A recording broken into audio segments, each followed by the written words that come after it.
नमस्कार साथियों, एक बार फिर मैं आपके सामने उत्कर्ष का नया अंक लेकर प्रस्तुत हो रहा हूँ। आशा है आपको जानकारी पसंद आएगी।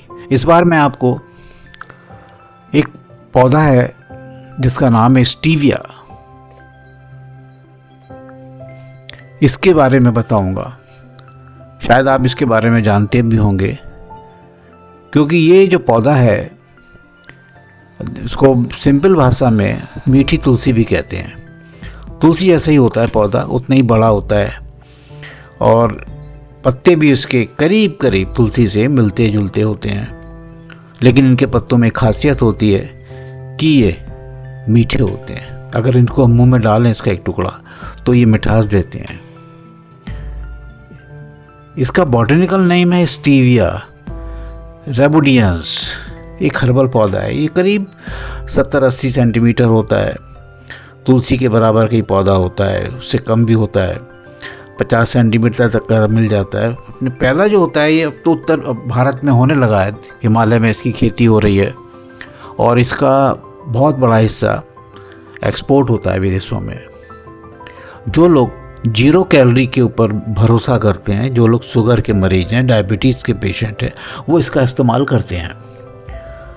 हमारे हिंदुस्तान में भी, हमारे भारतवर्ष में भी इसका बहुत प्रयोग होने लगा है, लेकिन विदेशों में बहुत होता है। जो लोग कैलोरी को लेकर बहुत कॉन्शियस रहते हैं वो लोग इसका इस्तेमाल करते हैं, क्योंकि ये बिल्कुल 0 कैलोरी है। इसके अंदर कोई भी कैलोरी नहीं है और मिठास पूरी है। यहाँ तक कि चीनी से ज़्यादा मीठा है ये। अगर आप 1 चम्मच चीनी यूज़ करते हैं तो स्टीविया आप 1/4 टीस्पून का इस्तेमाल करेंगे या उससे कम। वो मात्रा आप अपने हिसाब से स्वाद के अनुसार एडजस्ट कर सकते हैं। लेकिन ये नेचुरल है, कोई केमिकल नहीं है इसके अंदर, इसलिए ये बहुत फ़ायदेमंद है।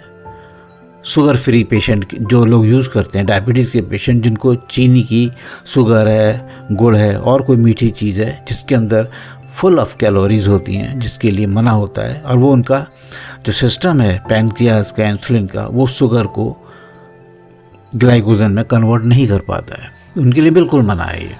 और उनके लिए आप इस्तेमाल कर सकते हैं स्टीविया। इसकी पत्ती छोटी होती हैं, हरे रंग की होती हैं, थोड़ी सी मोटी होती है, मिठास होती है पत्तियों में। इसके अंदर जो केमिकल होता है वो मेनली मुख्यतः स्टीवियोसाइड कहलाता है। वो स्टीवियोसाइड है उसका नाम, और रिबोडियानिन नामक जो है 2 यौगिक मिलते हैं। इसके अंदर जो मुख्य रूप से घटक हैं, जो केमिकल्स हैं, जिनका केमिस्ट्री में जो नाम है, केमिकल नेम है, वो है मुख्य रूप से स्टीवियोसाइड। ये इसका मेन केमिकल है। इसके अंदर जो एक घटक पाए जाते हैं और इसी की ये मिठास होती है। ये कायदे में तो देखा जाए तो दक्षिण मूल का पौधा है। साउथ अमेरिका में ये मिलता है, उष्णकटिबंधीय, मतलब वो क्षेत्र जो ट्रॉपिकल रीजन कहलाते हैं, जहाँ पे गर्मी, सर्दी, जाड़ा सम रहता है। जैसे हमारे भारतवर्ष का मध्य भारत का जो क्षेत्र है वो ना ज़्यादा ठंड है, ना गर्मी है, ना बरसात है, एक साथ सम रहता है। वहाँ ये पैदा होते हैं। हमारे हिमाचल प्रदेश में बहुत खेती होने लगी है। सारा जो इसकी पत्ते हैं वो सब एक्सपोर्ट होती हैं, और कुछ जगह इसकी पौध की खेती भी हो रही है जो लोगों को लगाने को दी जाती है, लेकिन थोड़ी मुश्किल से मिलती है ये, क्योंकि लोग खेती कर रहे हैं उसको एक्सपोर्ट के लिए। इसका पहले प्रयोग जो लोकल जनजाति थे वो लोग इसकी मिठास लेने के लिए इस्तेमाल करते थे। धीरे धीरे अब ये पूरे विश्व के अंदर इसका प्रयोग होने लगा है। इसके अंदर पोषण तत्व कोई नहीं होता, कोई कैलोरीज नहीं होती, कोई ब्लड शुगर को ये प्रभावित नहीं करता, इसलिए ये चाय में, दूध में यूज़ किया जाता है। मधुमेह तो सहायक है ही। वजन जब इसके 0 कैलोरीज होगी तो इसमें हमारा वजन भी नहीं बढ़ेगा। इसलिए ये आप मीठा खाइए, खूब मीठा दूध पीजिए, मीठी चाय पीजिए स्टीविया डालकर, लेकिन आपको कैलोरी रहेंगी 0 की 0, इसलिए आपका वजन भी नहीं बढ़ेगा।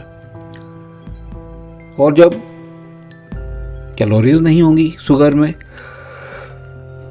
ऐसा तत्व जिसके अंदर 0 कैलोरी है तो फिर वो पचने में भी बहुत हल्का रहता है। हम जितना भी खाना खाते हैं, शुगर युक्त खाते हैं, मिठाई खाते हैं, तो वो कैलोरीज फुल होती हैं, तो उसको प्रोसेस में जो है बहुत टाइम लगता है पाचन के, लेकिन इसको कुछ नहीं लगता है। इसलिए पाचन का स्वास्थ्य भी हमारा अच्छा रहता है। किसी तरह के पेय पदार्थों में इसका उपयोग कर लीजिए। आप कॉफ़ी पीते हो, चाय पीते हो, दूध पीते हो, इसका कई तरह का सामान हमारे यहाँ ई-कॉमर्स पे मिलता है, जैसे कि रॉ में इसकी पत्तियाँ मिलती हैं, इसकी पत्तियों का पाउडर भी मिलता है। कुछ लोग इसकी क्रिस्टल भी बना लेते हैं, तो जिन लोगों को पत्तियाँ नहीं चाहिए, रॉ नहीं चाहिए, जिसमें कि हल्का सा ग्रीन कलर आता है, चाय में दूध में ऊपर तैरता रहता है, तो वो इसके चीनी जैसे क्रिस्टल बने आते हैं, उसका भी इस्तेमाल करते हैं। और कुछ कंपनियां इसके ड्रॉप्स भी बनाने लगी हैं, छोटे छोटे पाउच भी बनने लगे हैं इस्तेमाल करने के लिए। तो ये बहुत अच्छी चीज़ है स्वास्थ्य के लिए। अगर आप वज़न कम करना चाहते हैं, अपनी शुगर लेवल को कंट्रोल करना चाहते हैं, आप डायबिटिक पेशेंट हैं, तो आप इसका इस्तेमाल करें। और मेरी राय है कि अधिकतर आप रॉ को इस्तेमाल करें। पत्तियाँ इकट्ठी ले आएँ, आप कहीं से लोकली आप गूगल पर सर्च करके या इंडिया मार्ट पर सर्च करके आप अपने लोकल वेंडर में ढूंढ सकते हैं, वहाँ से आप इसको ले सकते हैं किलो आधा किलो में, और पीस के आप मिक्सी में इसको रख लें और इस्तेमाल करें। स्वास्थ्य के लिए बहुत ही उत्तम चीज़ है, खासकर शुगर के लिए। और आशा है कि आपको जानकारी पसंद आई होगी। आप सब्सक्राइब करिए मेरी चैनल को, लाइक करिए और बेल आइकन को दबाइएगा।